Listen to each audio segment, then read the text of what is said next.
Bonjour à tous et bienvenue, voici le quatrième numéro de votre émission iTema Replay. C'est parti.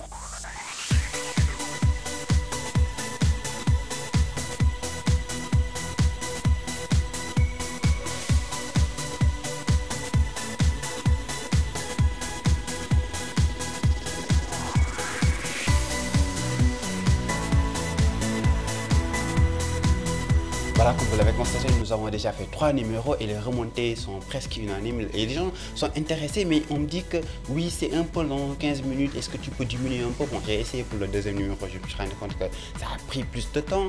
Et pour le troisième numéro, j'ai encore essayé de diminuer, ça fait 15 minutes, donc plus que le deuxième, encore plus que le premier. Alors pour le quatrième numéro, donc j'ai fait une petite réorganisation du rubricage, par exemple pour ce qui est du coup de cœur, des arrêts sur image et de la rubrique de saviez-vous, donc ont été fusionnés en une seule rubrique. Et donc vous aurez la revue de presse web, le coup de gueule. Bon, le coup de gueule, il faut qu'on le laisse quoi, parce que c'est le coup de gueule quoi, c'est Moutaga qui fait son coup de gueule. Non, enfin c'est pas vraiment Moutaga qui fait son coup de gueule, mais voilà quoi, c'est l'actualité qui fait son coup de gueule, raconté par Moutaga, voilà c'est ça. Alors Samsung a invité la semaine dernière quelques blogueurs sénégalais donc afin de tester son nouveau téléphone, hein, ce smartphone ou phablette qui va sortir le 31 octobre prochain. C'est déjà disponible déjà en France ou aux États-Unis, mais au Sénégal la sortie officielle sera le 31 octobre. Alors avant la sortie officielle, Samsung nous a invités. Moi j'y étais en tant que blogueur. Il y en avait d'autres blogueurs sénégalais qui étaient là-bas pour tester, pour pouvoir manipuler, voir un peu à quoi ça ressemble ce nouveau téléphone, ce nouveau smartphone Galaxy Note 4. Moi-même je l'ai testé, mais j'avoue que quand même il y a des fonctionnalités qui sont intéressantes sur ce téléphone. Par exemple pour la caméra c'est du 16 mégapixels et pour la caméra frontale donc c'est du 3,7 mégapixels, donc avec écran inclinaison donc de prise de photo jusqu'à 120 degrés. Par exemple quand quelqu'un prend des selfies, vous pouvez par exemple faire tourner l'appareil. Alors autre information, c'est le multitâche qui est amélioré. Par exemple la possibilité d'ouvrir plusieurs fenêtres sur le smartphone de Galaxy Note 4 par exemple, comme si dans un ordinateur quoi. Le fait de pouvoir utiliser plusieurs fenêtres, c'est disponible déjà avec son écran 5,7 pouces. C'est vraiment intéressant de pouvoir donc utiliser le multitâche. Il y a aussi un élément très intéressant, c'est le chargement rapide. C'est-à-dire il y a une option qui permet en 30 minutes de charger 50% donc de la capacité de la batterie de l'appareil. On a également testé la montre connectée, la Galaxy Gear, qui est quand même une nouvelle version. Et bon, la fonctionnalité, enfin le système dedans qui est installé, voilà, donc dans cet appareil, ce n'est pas du Android mais du Tizen. C'est un nouveau système donc développé par Samsung qui se démarque de plus en plus de Android. Alors j'ai fait, parce que moi je dispose déjà d'un téléphone Galaxy Note 3, donc j'ai essayé de faire un peu la comparaison entre les deux appareils. Bon, j'avoue qu'il y a une petite évolution du point de vue design, parce que par exemple pour la Galaxy Note 4, voilà, sur la coque par exemple, on voit que c'est un peu bombé. Il y a certaines choses qui ont été améliorées. Par exemple pour ce qui est de la prise de photo, j'ai constaté qu'effectivement sur la Galaxy Note 4 la photo était beaucoup plus claire, la qualité de l'image était beaucoup plus perceptible. Et puis autre chose, parce qu'il y a ce qu'ils appellent le Quad HD. Le Quad HD, c'est la possibilité d'améliorer un peu la qualité de l'écran et de la visibilité. Voilà. Autre chose également, côté logiciel, il y a eu beaucoup d'améliorations côté logiciel qui font qu'aujourd'hui, voilà, j'espère que le Galaxy Note 4 tiendra en tout cas ses promesses. En tout cas pour ce qui est de ce téléphone, bon, pour moi personnellement, ça vaut pas le détour. Par exemple, quelqu'un qui a un téléphone Note 3, je ne vois pas une grande différence qui pousserait cette personne-là à tout de suite migrer vers le Note 4. Mais quelqu'un qui a un Note 2 ou bien qui n'a jamais eu de Galaxy Note, c'est intéressant de pouvoir l'acheter. Surtout que pour ce qui est du prix au Sénégal, ça va coûter dès sa sortie 379 000 francs CFA pour ce qui est donc de Galaxy Note 4, pas ça, ça c'est le 3 Galaxy Note 4, donc vous voyez sur les images. Et puis pour la Galaxy Gear, donc la montre que j'ai aussi testé, ça va coûter 149 000 francs CFA. Le Sénégal a été réélu membre du Conseil de l'Union internationale des télécommunications. C'est à l'occasion de la conférence plénipotentiaire qui a lieu actuellement à Busan, en Corée du Sud. Alors, pour rappel, l'UIT, c'est l'Agence des Nations Unies pour le développement qui s'occupe de technologies de l'information et de la communication. Elle compte 193 pays membres et des membres associés du secteur privé. L'UIT gère également les bandes de fréquences radioélectriques pour la communication hertzienne et assigne les orbites aux satellites envoyés dans l'espace. Son domaine de compétence s'étend aujourd'hui à l'Internet haut débit, à la navigation maritime, à l'aéronautique, à la météorologie par satellite, à la télédiffusion et au réseau mobile de nouvelle génération. Les délégués venus de 193 pays, donc je l'ai dit tout à l'heure, les 193 pays membres de l'UIT donc ont envoyé leurs délégués qui ont participé à des élections âprement discutées, surtout au niveau des représentants de la zone Afrique. Donc élu pour 110 voix sur 165, le Sénégal siégera au Conseil de l'UIT pour le compte de l'Afrique qui en dispose aujourd'hui 13 sièges pour l'Afrique donc au sein du Conseil des membres de l'Union internationale des télécommunications. La délégation du Sénégal à cette manifestation internationale est dirigée par son ministre des Postes et Télécommunications, Yaya Abdou Kane. Elle comprend l'ambassadeur du Sénégal en Corée du Sud, Mamadou Ndiaye, le président du collège de l'ARTP, Abou Abel Thiam, le directeur général donc de cette institution, l'ARTP, Abdoul Karim Sall, et aussi des experts du ministère et de l'ARTP.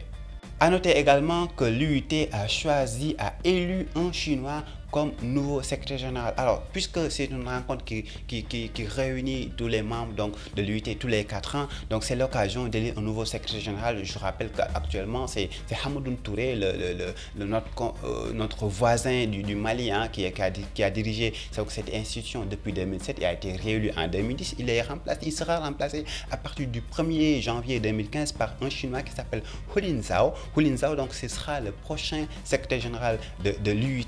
Donc, lui également, il a travaillé au sein de l'UIT. Il a été même vice-secrétaire général depuis que Hamadoun Touré est le secrétaire général, donc vice-secrétaire général depuis 2007. Donc, Hulin Zhao, j'espère que je prononce bien son nom, il est ingénieur de formation, ingénieur de télécommunications.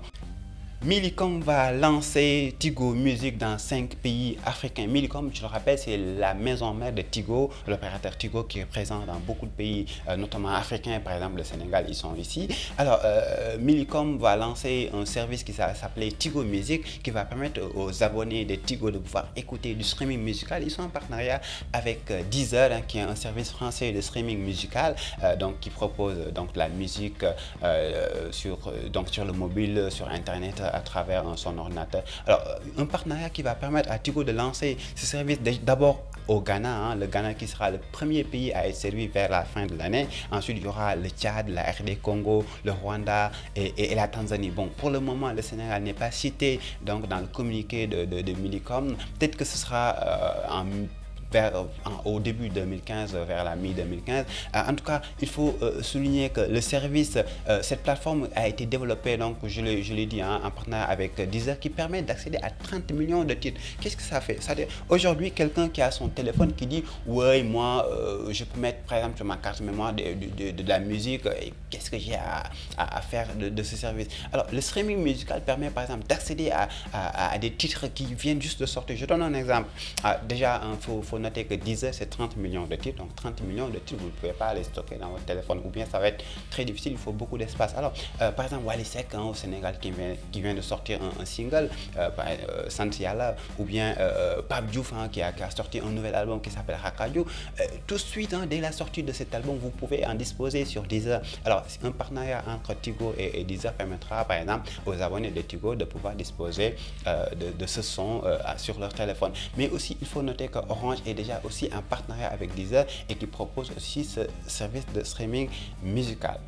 Google Hangout vous permet de téléphoner gratuitement pendant 1 minute, faire des appels internationaux. Alors, qu'est-ce qui se passe? C'est-à-dire qu'aujourd'hui, Google Hangout, qui est le système de chat de Google sur Gmail, quelqu'un qui a un compte Gmail, qui peut chatter avec quelqu'un d'autre qui est sur Gmail, que ce soit du chat, texte, audio ou vidéo. Alors, il y a aussi Google Voice qui est intégré, qui était un service qui fonctionnait avant, qui a été intégré dans Google Hangout, qui permet aux gens hein, de pouvoir faire des appels téléphoniques, mais c'était payant. C'est toujours payant, sauf qu'aujourd'hui, Google vous dit, vous pouvez appeler pendant 1 minute gratuitement. C'est-à-dire que quelqu'un qui dispose de Hangout, il peut appeler vers un numéro mobile, hein, un numéro de téléphone mobile carrément, pendant 1 minute, c'est gratuit. Sauf que la condition que Google met, c'est qu'il faut disposer d'un peu de crédit sur son compte, hein, sur son compte Hangout, sur son compte Google, pour pouvoir faire des appels. Comme quoi, si par exemple, c'est un appel qui va faire plus d'1 minute, après vous allez payer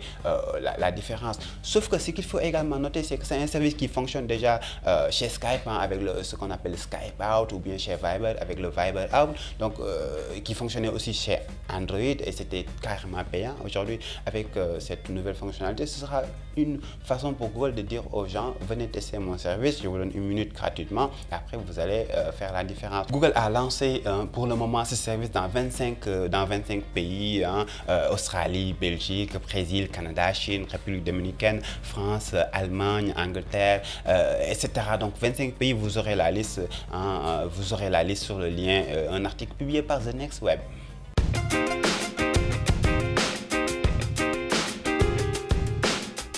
Le coup de gueule de la semaine, les caméras de surveillance à Dakar, il faut en parler. Alors, qu'est-ce que vous avez constaté si vous êtes à Dakar? C'est qu'un peu partout, vous avez vu des caméras de surveillance installées un peu partout, que ce soit dans les entreprises, que ce soit dans la rue. Par exemple, dans les ronds-points, nous ici à côté du rond-point Liberté 6, on voit, enfin, sur le rond-point, sur 2 ou 3, en tout cas, intersections, il y a des caméras de surveillance qui ont été installées. Un jour, j'ai eu même à interpeller un responsable de la mairie de Dakar qui m'a dit non, attention, ces caméras de surveillance appartiennent au ministère de l'Intérieur.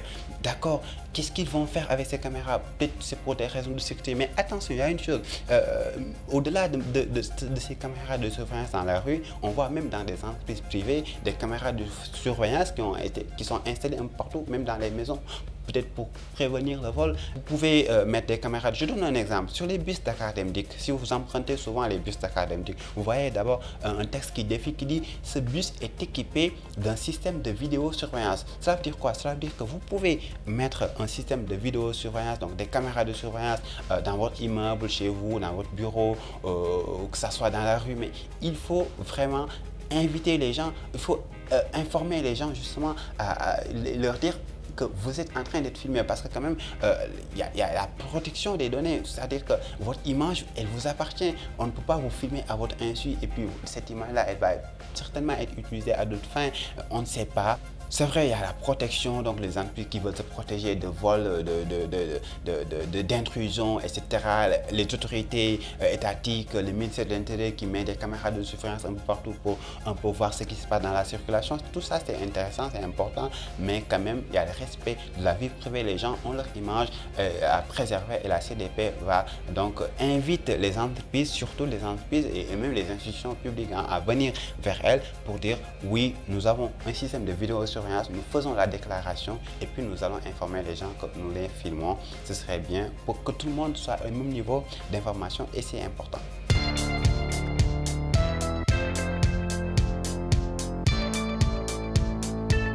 La dernière rubrique, le saviez-vous? Méfiez-vous des applications de lampe torche sur vos téléphones, sur vos smartphones. Alors, par exemple, hein, ce smartphone, c'est un téléphone Android, il ne dispose pas de lampe torche. Alors que pour un autre téléphone, comme par exemple celui-là, c'est un feature phone, hein, les téléphones simples, j'allume la lampe facilement parce que c'est intégré là-dedans. Un autre téléphone comme celui que j'avais tout à l'heure, un smartphone, celui-là, il ne dispose pas de lampe torche. Qu'est-ce qu'on fait pour utiliser donc ce système? Les gens vont sur la Play Store de Google, téléchargent l'application lampe torche. Il y en a beaucoup, hein. Il y en a beaucoup. Moi-même, je ne savais pas qu'il y en a plein. Il y en avait plein. Alors, on télécharge une application de lampe torche, on l'utilise. Qu'est-ce qui se passe avec ces lampes torches? Il y a un site web, hein, qui s'appelle Snoop Wall qui a fait une enquête, hein, qui a vérifié, qui a dit attention, ces applications-là utilisent des fonctionnalités qui, à l'origine, ne devaient pas être activées. Lorsque vous installez une application, qu'est-ce que vous constatez? L'application vous demande d'autoriser l'accès à telle ou telle autre chose de votre téléphone. Et malheureusement, avec ces applications de lampe torche, par exemple, il vous dit est-ce que je peux accéder à vos SMS? Vous ne lisez pas, vous dites oui. Est-ce que je peux accéder à votre liste d'appels? Vous ne lisez pas, vous dites oui. Tout le monde le fait, hein. Moi-même je le fais, hein. J'installe une application, il me demande certaines informations, j'accepte sans pour autant tout lire. Alors, ces applications-là sont de potentiels espions. Alors, selon Snoop Wall, donc le site, je mettrai le lien en bas de cette vidéo, qui dit que pratiquement sur 10 applications de lampe torche qu'il a eu à tester, toutes ces applications, sans exception, demandent des informations qui ne sont pas censées être utiles pour donc juste faire de la lampe torche, parce que en fait le système qui est utilisé par les applications de lampe torche, c'est l'appareil photo qui utilise donc un système flash. Donc ce système flash là qui est donc allumé ou éteint donc pour donc jouer un peu le rôle de lampe torche. Voilà, c'est la fin de IT Mac Replay. Vous aurez d'autres émissions, d'autres champs sur IT Mac, je vous le promets. Nous travaillons dessus. IT Mac, ça va être une web TV de tonnerre, je vous le promets. Alors merci à toutes et à tous.